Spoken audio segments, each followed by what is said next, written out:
Hello, and welcome to Hospitality and the Infinite Game, a podcast series focused on answering one simple question. What type of hospitality industry do we actually want to create? In these episodes, Michael and David discuss big ideas that might set the foundation for a different model of success.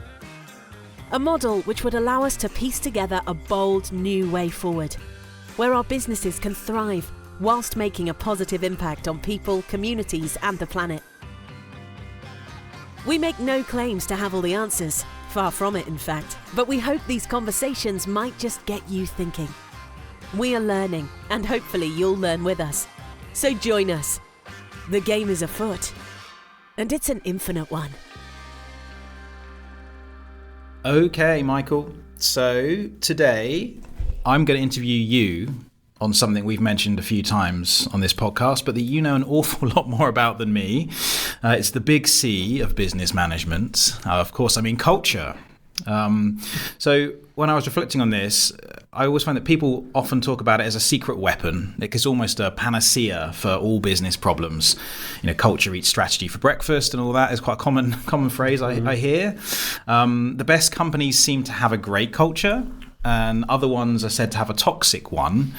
But I kind of reflected on the fact that I don't actually really know what it is or how it's defined. And I know that you're kind of an expert in this area, or we're going to find out today anyway. So I was going to ask you some pretty tough questions to try to get to the heart of what this is. You know, I see that sometimes people can be a bit vague when they talk about culture. We sort of see it as this intangible jelly, or they kind of refer to it and think about these team bonding days where you go and build a raft and that's culture building, whatever that means. Or people get really specific and they think it's about writing down the company values and putting it on the wall, and people looking at them as they walk past every day, which seems sort of oddly pointless. So I'm hoping you can help me get to the bottom of what this actually is and how we can use this as an intelligent way to kind of build our businesses. So I'm going to start with a really simple or seemingly simple question. What is culture? Yeah, and I think David, you put me in the hot chair today because I talk about this a lot, as you say. So I'll do my best, but there's no doubt about this is a hot topic in business, and if we connect it with the current labor crisis we have in the world, but also if we zoom down on our industry, really something that's not just people thought would be a short-term problem has now become a systemic problem and might be in a systemic problem as well. So I think I'm very excited to talk about that, because I think really if we go back and start asking the question why, we actually come back to what you talk, and we're going to touch on that. You know, there's great cultures and there's toxic culture, and I might have a bit more balanced view on that, but there's definitely in the extremes that. But what is actually culture, and how do you define culture? And I believe it's like the rocket fuel that actually makes the business special and actually makes you really stand out,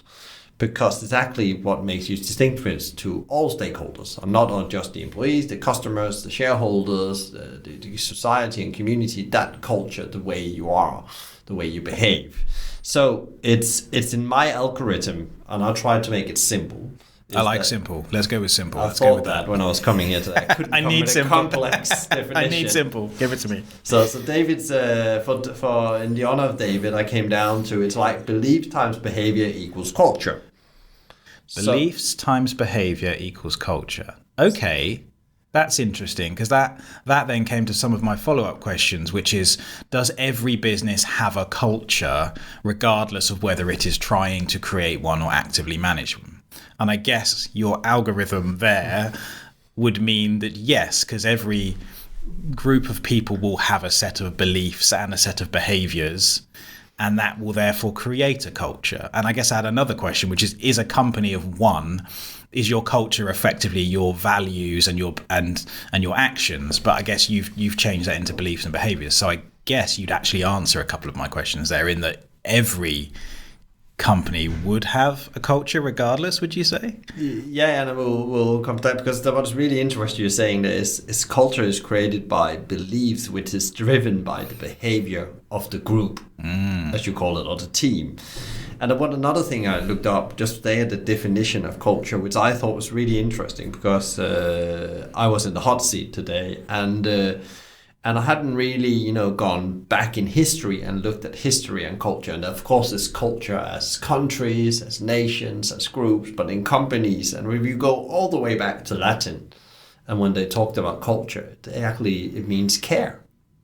Culture means care. And I thought that was really interesting because actually they say that culture is what you care about. And if you go back to your beliefs, what do I care about? And how do I what is my intent, and what do I go out and do every day as a leader, as an organization, as an individual, actually tells the culture that you want to create in that given situation. I thought that was really interesting. Yeah. And it's all about, you have to care. That makes a lot of sense. Okay, so how do cultures get created then? Is it a deliberate, intentional act? Or I guess you would say it should be. Yeah, it should be, but it comes back to the question you had as well: is will every business, regardless, if they have one or want to have one, have a culture? And they have, because it is something you feed it, as we just talked about. And I think what's really important is this culture, coming back to the thing care, is it built with conscious intent or by neglect? Mm-hmm. Are you very conscious about what you're doing and you're building? And I compare it a bit like we were talking before we started today about the kids and life at home, and you know all about having kids, David. You have one more than me, so you're even 50% more expert. Yeah, that's the way it works.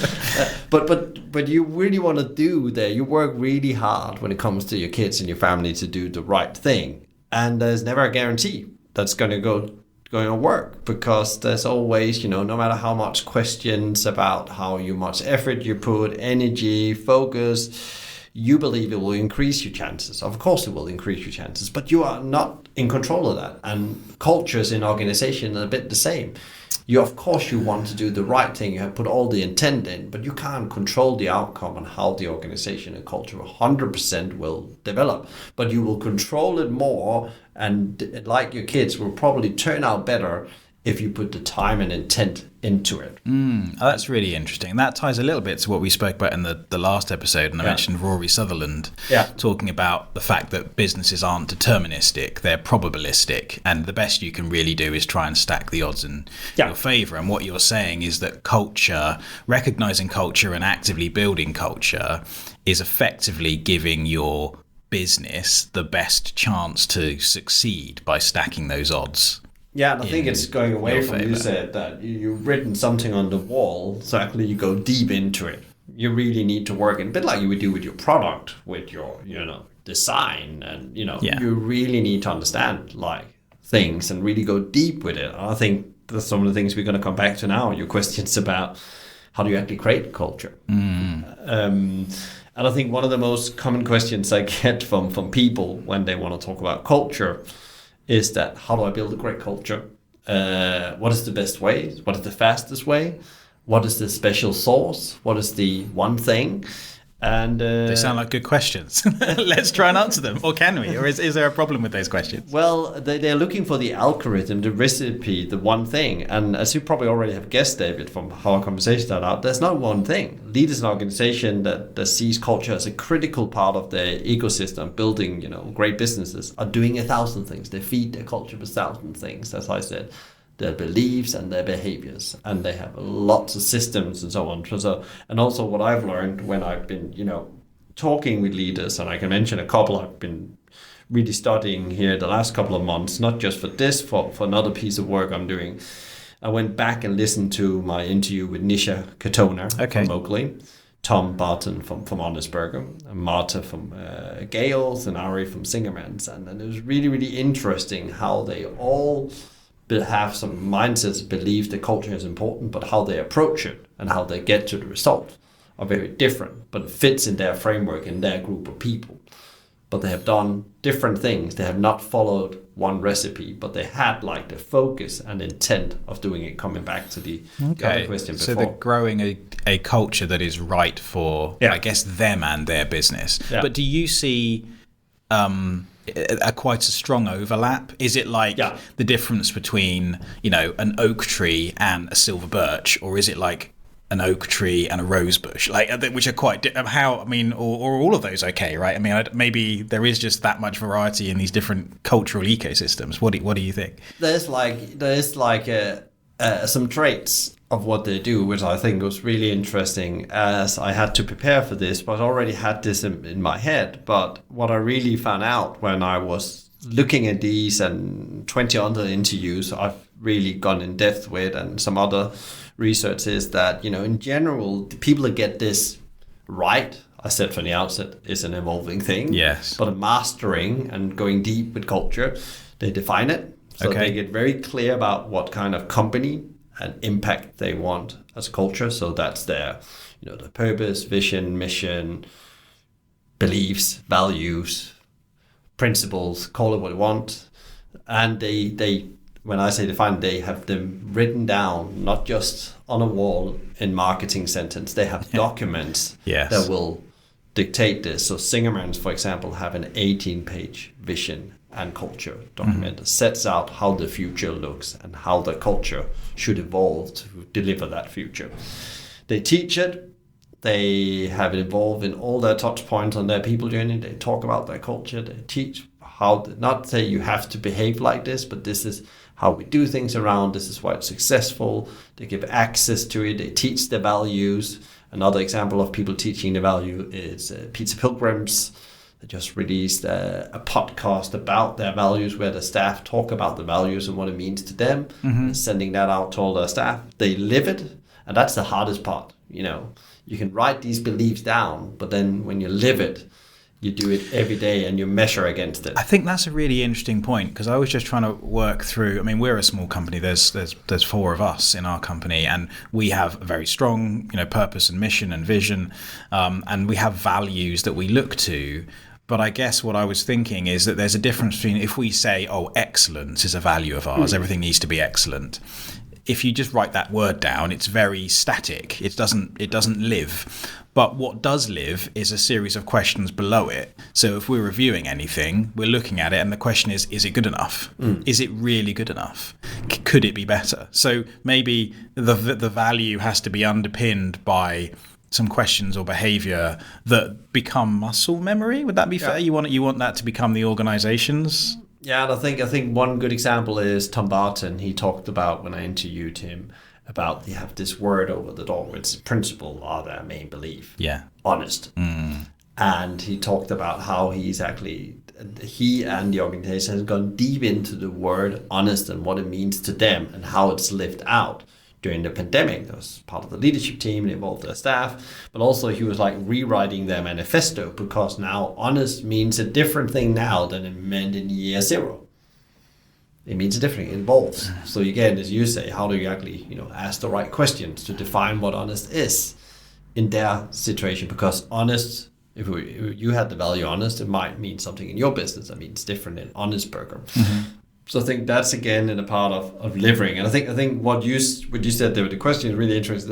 That's step number 4. What I've seen they do, they measure it. Right. And it doesn't need to be that they have an algorithm to put in, or KPI kind of thing. They could have that, but many of them actually ask you, on a scale 1 to 10, how good is this? Because inevitably culture is a qualitative thing rather than a quantitative. So putting a number against it can be hard, which makes any measurement of that sort of thing hard. But okay, that makes sense. So on your scale, so if I'm getting this right, so we had number 1, define it. We had number 2, teach it. Number 3, live it. Well, we went to number 4, measure it. So is that the... And then we have one more. Okay, a nice round 5. Because when people display behavior, they could either be the right behavior or the wrong behavior to live out their beliefs. And then it's about you remembering to reward it. And I think, there's been a bit mismatch between, companies that spend a lot of time doing the right thing, developing the values or beliefs or principles, and then they forget to reward them. They still reward the old thing, the people that reach the sales or the bottom line, no matter how they got there. So their behavior didn't matter. They got the business result. And I think there's really, really opportunity, to feed your culture if you observe those small things, what they do. It could be that somebody always comes in with good energy. Is that actually rewarded? It doesn't have to be monetary reward. It could be creative reward. It could be days off or whatever it is. But again, these behaviors that is really building the long-term success of your culture. Are you really rewarding them? And are you actually, there's nothing wrong if you have a big organization trying to systemize some of that.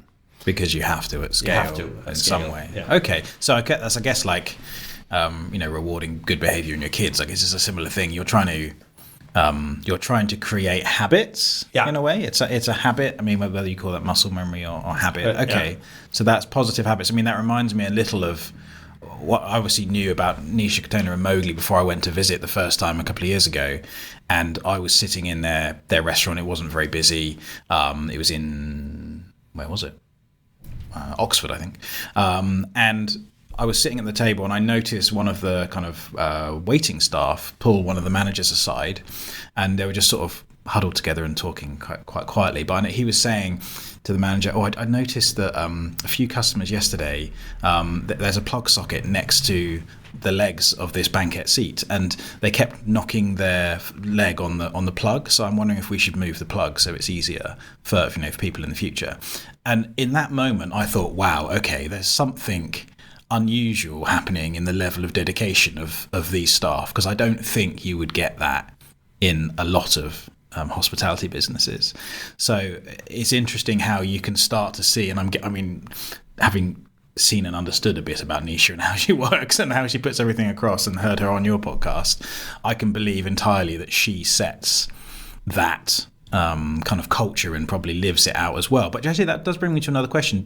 Does culture always come or is driven by the leadership team, whether it is a single founder with a charismatic personality and set of beliefs, or from a more considered team? Does it always come from, would you call that top down? I don't know if we want to talk about it as top down, but what do you think? I think that, you can think about a lot of businesses through times as well. It comes originally from the founders. They had an idea, they had a vision, they had a purpose. So the culture, the seeds of it would always come. And I think there's always some, most people put a business in the world, I believe, to make a change, a positive change. And I think that often feed into the culture. Over time, you will probably see as the business grows, the years that goes on, like Ari was on the podcast recently and talked about specifically a lot about culture. And he said, in the outset, it was me and Paul that set the direction and really put a action behind it. We needed to talk about culture. We need to develop the culture because we believed that was the right thing. As we've gone through 4 decades of business, we are now seeing the individual partners taking over that. We still participate in the process, but we don't own the process. The partnership of 20 people that runs Zingerman's community of businesses own that, and then employees are invited in as well. So as they have got an idea about how their process for culture was and how they review it and evaluate it on a regular basis, they have been able to involve more people. But I think from the outset, you need to get involved, because also if the leadership doesn't do it, why should the people in the front line, or why should people below them do it? Right, yeah. Okay, that makes sense. That's where the living bit is, and being seen to live it is so important, particularly. And I think also that's where, as it evolves, that's where, the magical mixture starts to go on. And it is, a Hercules job, and that's also why I think often people don't go deep on it, because it's hard. It's a hard job. So I would say don't be like most, really, really focusing on this, and don't expect your results on a great culture tomorrow. But it's like that 1% you put in every day. It has to be part of your dashboard, like your marketing spend, your cash flow, whatever it is. It has to be there, and it has to be in the mind of the leadership team, in my view. Okay, now that's really interesting. So how do you change a culture then? How do you go about changing that? If you wake up one day and realize you've got a business and you hadn't really thought about culture, and it's maybe not, there are some issues occurring that you aren't happy with, or you've just come into a business, rather than founding one yourself. How do you go about getting a handle on that and changing that? Is that an easy thing to do? Is that a difficult thing to do? I think the answer. It's not easy, because I just said it was a Hercules job. to build culture. So coming in and trying to achieve cultural change is very hard. And of course, you can change the rules. And that's often what you see when people come in and want to change culture, change the rules. They send out a memo, now we're going to do things like this, a new handbook. And that's principle not gonna, move it. You need to reshape the whole culture around the commitment to it. Again, it comes back to the 5 steps, Right. Define it, teach it, live it, measure it, and in the end, reward it. So I think in my view, it's often that you there's part what I've learned. I've done this a couple of times myself. Is that there's things you really like to get rid of, but you can't get rid of it because it's so ingrained in the culture right now and here. But you can then start to create positive beliefs and behaviors that slowly will overshadow that. But it's not like you can just go and say to people, I don't want you to behave like this anymore. It's not going to happen. It's just going to create the opposite. So you need to create a better world, a better situation, a better way of doing things, a better way of thinking. You need to build that.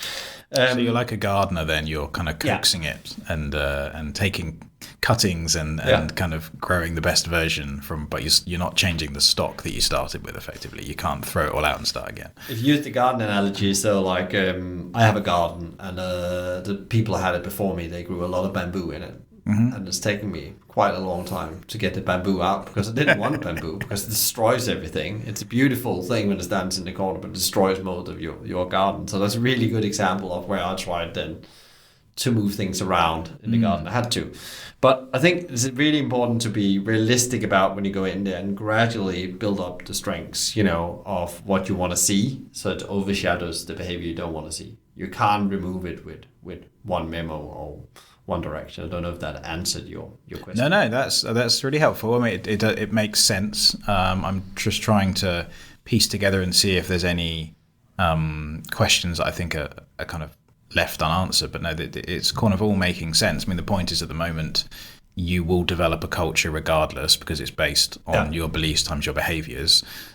So to build the best business, you need to take control of the intention of that culture, and you've set out the process to trying to do that. So that all feels very clear to me. I think another question often comes with culture change is that how long does it take to change culture? Because it sounds like when I say this, it's not something that's going to happen tomorrow, and you're absolutely right. And it really depends on where the organization is in the life cycles, the industry, the situation on management level, employee turnover. Yes. And that might be, as I was sitting preparing for this, like there might be people in the hospitality and food industry because they've been, seeing the challenge around getting a lot of new people. And this is the opportunity right now to actually, change some things. And I think COVID by itself, we were away from each other, might have helped creating, you can do new things, but you need to take that opportunity because actually maybe it gives you some leeway, some room to implement these new behaviors right now because people are more ready for that, or they're new in the business, so they don't know anything else. So let's do things in a new way. But I think what I've seen, my rule of thumb, what I've done it myself, I've worked with other leaders, listened to other leaders, is that really when it's deeply rooted, it takes 2 to 3 years. Oh, wow. 2 to 3 years. So long. But depends on the organizational size again, Okay. And presumably you can see changes and gains along that way. It's not a switch, is it? It's not a switch. It's not bad and then good, or the way you don't want it and then the way you do. It's a journey. But that's an interesting rule of thumb then. So if someone's coming in and they're taking on that project, they're not going to get it nailed in 6 months. That's just an unrealistic expectation. But I also think also remember that again, I said before, you can't force this. You can only get better thing. And what we really do that is, through the way you do training, your leadership, your management, the whole people journey, the processes, the way you look at suppliers, the way you look at growth, all these things, when you start implementing them into daily behaviors. I had Paul Hargreaves from Cotswold Fayre on the show some weeks ago, where he talks about that, over his more than 20 years building the business, really didn't start out be purpose driven, and then found out that he can't just have a business that makes money, it has to give more than it takes, and that really he had to go in and change the culture also means that some people had to leave. So that's the tough bit about culture change, and what I've seen myself coming into when I had corporate jobs. My job was always to turn around the team that didn't work. And that means there will be some that will leave because they don't like the way it's going to be going forward, because it's a new paradigm you're coming in with. No, that makes a lot of sense. Okay, so another question I had was, I think I did touch on it a bit earlier, but what scale does culture really start to matter? I mentioned, like, one person company is really just your values and personality, maybe, beliefs on behaviors in your language. But is there a scale at which that intentional culture becomes more essential, or do you not see it that way? How would you respond to that? I think it matters on all levels, but in the beginning, you might not have an 18-page document. You might have, as a conversation, I don't know if it's in your business, you're 4 people, maybe you have the conversation and you have some loosely written down things, but you have something probably.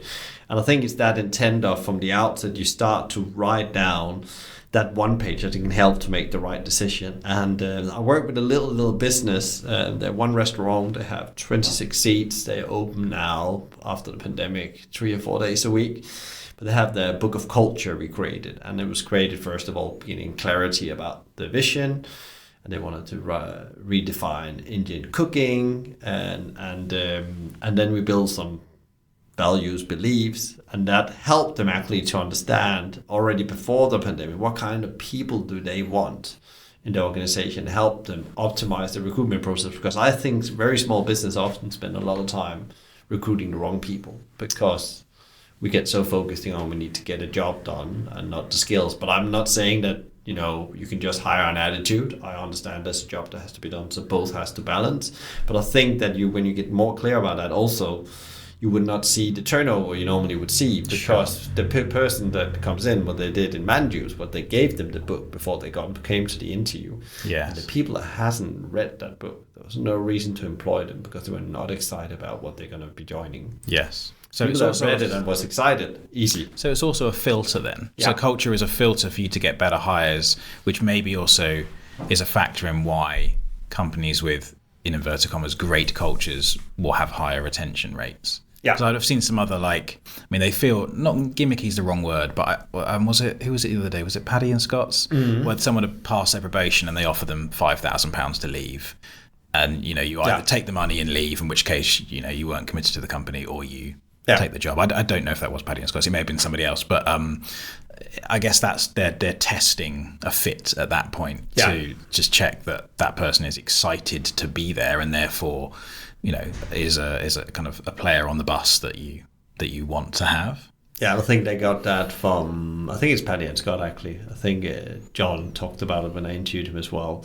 I think it's from Sapos originally in their call centers. It was better to get rid of people who was not committed because it will impact the customer service, and it was worth more than $5,000, I think, and that they got it. So I think that's a way of operationalizing your culture, that how important cultural fit is to you, that you're willing to pay people to leave if they don't feel it's the right place, because $5,000 they can buy themselves some time.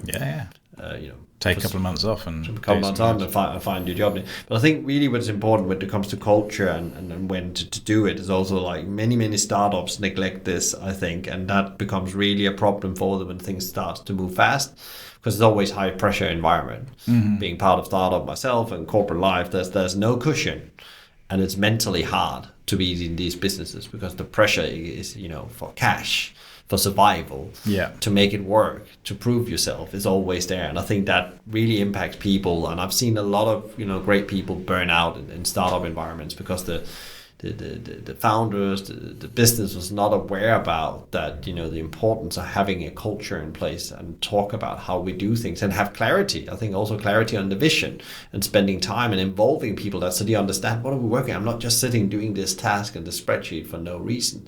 I'm doing it because they say, we don't have time for that. We're moving fast. We need to pivot. But actually, it's easier to pivot when you know what foundation you're doing it from and what the ultimate goal is. And maybe you are steering away a bit from it. And success is no straight line, as we know.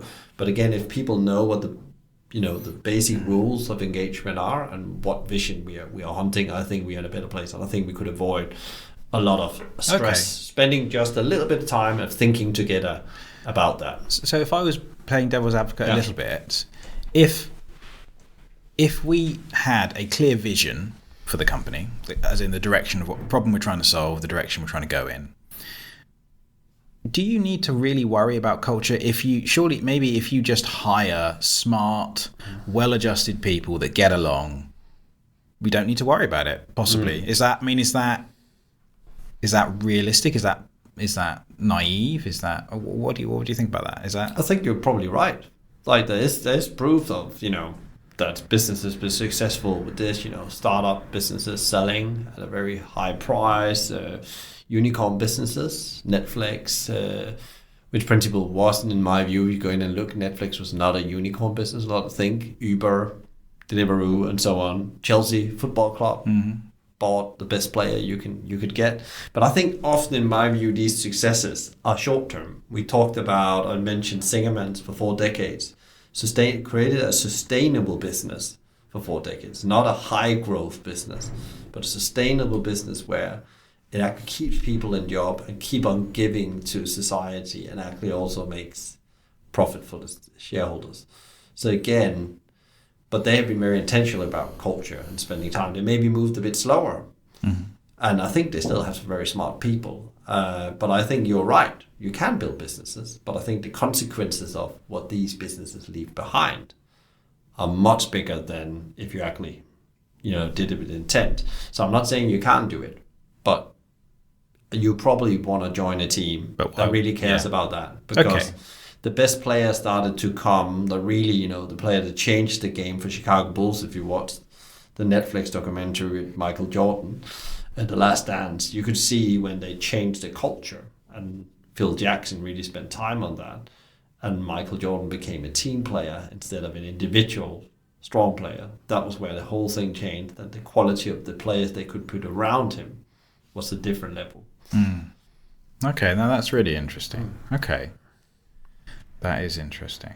So what examples of great culture do you have then? I think you've listed off a couple there. Yeah. But if you were to pick out like your top 5 or 6 in the industry that you look at, either internally or you look at from the outside and think, I think they're doing a great job. Who would that be and sort of why?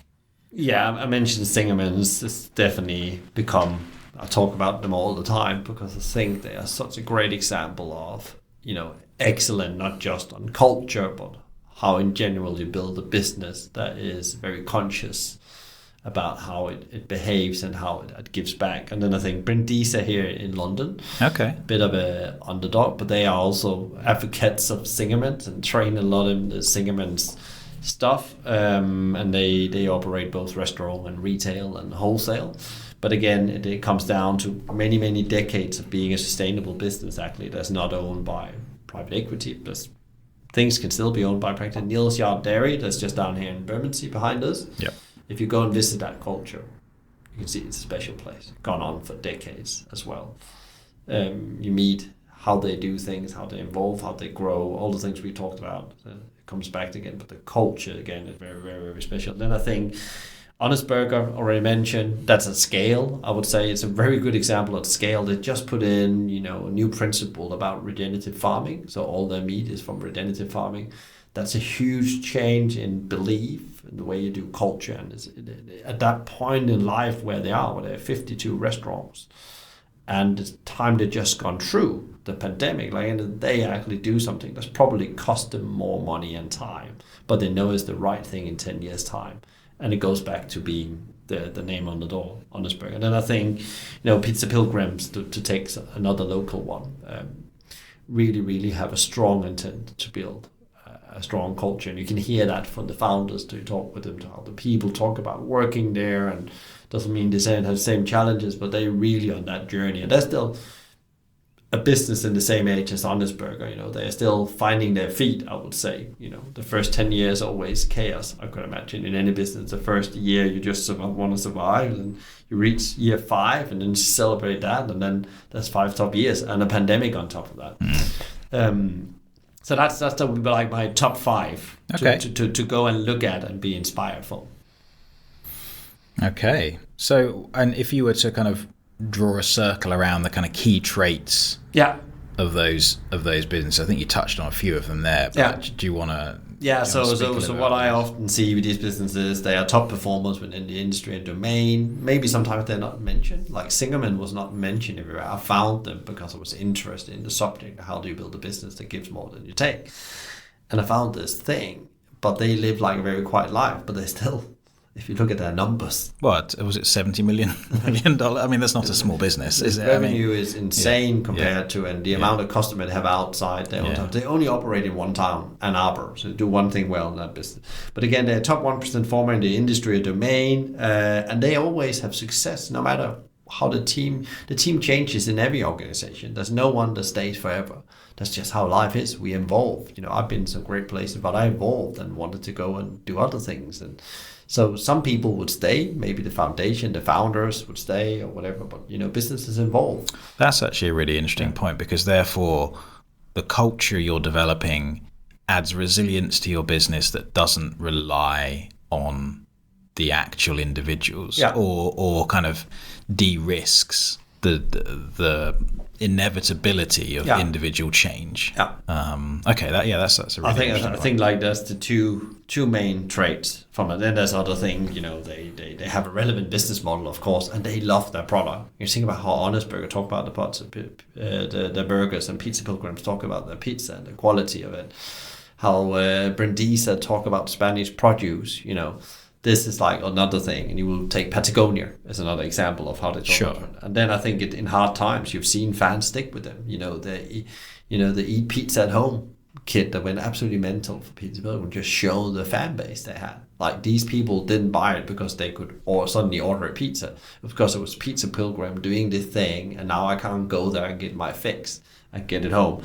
And I think, it's a culture is an everyday activity. It's not a yearly thing. It's not like, now we're going to do a workshop, we're going to pack it all up. It's something that is discussed all the time in different formats about what is this actually going to do to their behaviors and beliefs that they're looking to influence. And they often have between 3 and 5 key beliefs. And the really sharp one maybe have below 3. Okay. No, that's good to know. So do we have to accept that different people will also respond to different cultures? Because there can't just be one that would fit everyone. So is that a truth that different people are drawn to different cultures? I think that either a culture draws you in or it rejects you. McDonald's, I spent lots of my time at McDonald's, and that's definitely a culture. Either you really thrive in that, or you will be lost at some point, because it's just how the McDonald's culture is so strong. And there's good thing about it, there's bad thing about it, but like any culture. And I think another example, I moved from McDonald's into a very entrepreneurial business that is a cafe chain. We had to scale, and I did the mistake of, I'm going to bring some of my best people from McDonald's. That was my hack, I thought. And I found out very quickly these people couldn't survive in that new culture, and I was still learning as well. And we found out there was no manual for everything. We need to create a thing. I thought that was excited. They didn't think that was excited. They wanted the Bible on the wall. They wanted the solution. They wanted the processes and ops systems that was McDonald's so they could be successful and look successful. They didn't want to do that deep dive work. It was not in their interest. It was not what really drive them. For them was to manage things, not developing things. So that was an example of, you saw how the culture just rejected them. That makes a lot of sense. Yeah, because I guess, you have people that want the kind of certainty of the process. I always say there are certain people that want to just enjoy working for a bigger company. And some people, want to work for a smaller company and develop that stuff. Because the other side I was thinking about this is about performance culture. Yeah. And I think those ones can often get pointed at as being the most toxic. And you obviously we can talk about Brewdog because that's probably the one that's been highlighted in the news the most. But it also made me think about the Michelin star world, because the cultures within those kitchens to achieve that are more relentless by definition. And I think maybe people have to choose, do they? I mean, you can't say you want to go for a Michelin star and maintain that, and then maybe give people a shorter working week or not expect them to do the hours, because it's almost like you need a culture of driving an unrelenting excellence to try and get there. I mean, is that just a realistic result of wanting to pursue a performance culture? And some people will be drawn to the kind of cut and thrust of that sort of environment. I don't know. What do you think about that whole performance culture piece? It's interesting because I guess every culture wants high performance, because if there's no high performance, you will not survive. But I think there's different ways to it, and I think there's probably people in Michelin restaurant that really thrive that. That's really what they seek. You don't become an athlete in playing football in Real Madrid or Barcelona or Manchester United if you don't strive to excellence. You're quickly gonna be out if you don't put the hours in. I think there's this story about David Beckham that practiced before training and after training on his free kicks, for hours. I think that's a really good example. That's exactly what I mean. Like, if you want to work at an elite level, which you could maybe argue in the kind of industry of creating food that people eat is a bit weird to try and push that far, but that's a whole separate thing. But if you choose that you want to become an elite, the version of elite athlete, you have to give so much of your lifestyle to that, because you are making very singular choices. Yeah, but I don't think performance is a negative thing. Right. I also stayed at McDonald's because it was, in my view, and still in my view, is talk about if you like them or not. But they're very good at doing business. They have very good business skills you can learn in that business, and you can actually become a better business person. And that was what I got. I became a better business person, therefore I stayed. And that was and then when I felt at that point I can't get what I really want, I want to build and develop things from scratch, then I need to go and join the startup world. It was like became evident for me. That's really where my energy was like to take very challenging situation in the startup context and build it up and then hand it over to the more stable operation at some point. But I think coming back to this performance culture, I think it's again, you can be a culture of performance, but I think it still comes back to how you do it and how you behave, because I think what you are touching on there as well, there's been examples in the news around Brewdog where you questioned the behavior and how human that behavior was, and was that actually, because there was employees that went out and said that this place is not what you think it is. And it could also be, if you really put the question the other way, were they just rejected out of that culture because they didn't fit it into what's really was there, and they got angry about that because But I think again it comes back to what you do as a leader, the shadow you throw in your organization really determines about how it is. Because I still think you can be a performance culture and be a great place to work, but again you need to find people that thrives in that. Yes. Okay. Which comes back to the same point. Okay. Yeah. So not actually that different to perhaps than I thought it would be. So if you, again, zooming back out again, if you were looking at all of that in the round, is there, and not that everything should come down to money, because we've talked about that enough. It should be about thriving, not growth. And but is there enough evidence that it makes good business, cold hard business sense to focus on having a great culture? Yeah, there's lots of studies, and the two ones I really, because I think what we also talked about with donut economics, we talked about net positive last time, it's that, view on decades instead of 1 to 2, 3 years. And I think when you start to look at that, it was a really interesting Harvard business study I read some years ago where they said, like, they went in, I think it was over 2,000 companies, and analyzed all their finances, and they found out, like, the places where they defined, you can take the 5-step, they define it, they teach it, they live it, they measure it, and they reward it. And I don't know if they use those 100%, but they can say their net profit was 765 times better over 10 years than others, because they didn't have these extreme ups and downs in their performance. So if you think a shareholding graph where it goes like up and down like a heart rate, probably wouldn't would you invest in. And actually, giving an example from my own world, where I invested in Southwest Airlines about 7 years ago, that share has gone up 7% since I shared, and maybe a bit more in all the craziness that's been here, but in average 7%. that's a good investment.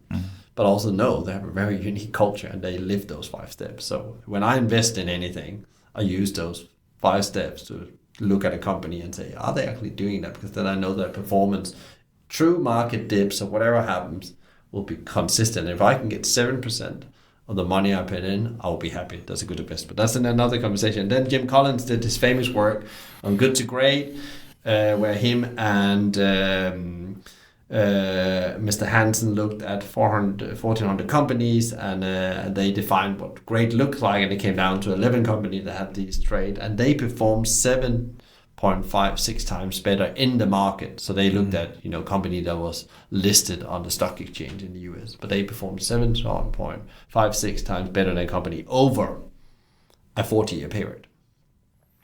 But you need to look at it long term but I think also you already see results very quickly on a smaller level. When you really zoom in, you will see pockets of greatness as you start focusing on this. But I think that long term, and obviously this entire podcast was predicated on The Infinite Game by Simon Sinek and this whole idea that we need to think long term. So it feels like it is hard to argue against the importance of developing a good culture if you buy into that first idea. If you want to try and roll the dice and try and grow a company very fast in 3 years and sell it and run away, which frankly probably isn't the thing that society needs, then maybe you can ignore that step. But actually, if you want to build intelligent, I'm not even use the word purpose-driven, resilient businesses that add value to society and sort of stick within the ecological boundaries of the planet, then actually the tool of culture and the development of culture is a very important thing. Okay, I am convinced and I've run out of questions that I can challenge you on. So if anyone was listening to this and they thought, okay, this is all great, is there any further reading or listening that you can give to me? What would you give as a kind of final takeout of some stuff they can pick up on? Yeah, and I think if you really dive into this, we did at Hospitality Mavericks the Agile Hospitality Report. Oh, nice plug. Yeah, like it. 1.0 last year, where lots of it is actually talking about culture, how to unlearn and learn new things, and the mindset you need in a shifting situation. And we're working on the next one. Then there's, of course, Ari Weinzweig, who's the co-founder of Zingerman. He's written a book that's called How to Build a Great Business. And funny enough, the core of that book is about culture in the middle of it. And there's many of the things I talked about, you'll probably think, Michael have definitely read that book. And I think he brings it very nicely together from very heavy theory. Then there's the Culture Code by Daniel Coyle, which is about how you get groups to perform. So if you're just leading a team, you're not leading an organization, that's a great book to start. And then there's the Service Profit Chain, really fits with hospitality, which is about that you build a business from the inside out, like great service will come. And then there's Edgar Schein, who is the father of business culture, I would say, and that's the heavy reading, Culture and Leadership, a very known book. If you went to business school, you had to read. But again, it gives you the foundation. You really want to be geeky about it. And then, of course, listen to our conversations. I think they, in a way, have elements of culture in all of them when we talk about, because we talk about how business behaves. Yeah. And that's culture again. So yeah. Okay. And we can put all those links in the show notes so people can have a look at those. Well, thank you. This is enjoyable for me to learn and question you, and I didn't actually have to do that much talking, so this is perfect. I certainly feel like that's pushed my knowledge on culture, and thanks a lot. Yeah, thank you, David. So that's the end for today. Thank you so much for listening. We really hope that it sparked off an idea or two for you. We'll make sure to include any links and references in the show notes, but if you'd like to start a conversation, you can email michael@hospitalitymavericks.com or david@objectspaceplace.com. You can also find them roaming around on LinkedIn, so feel free to connect. Finally, if you're enjoying this series, please consider letting the world know by honouring us with a 5-star rating or even giving us a review. Okay, goodbye for now. Catch you next time for more discussions on hospitality and the infinite game.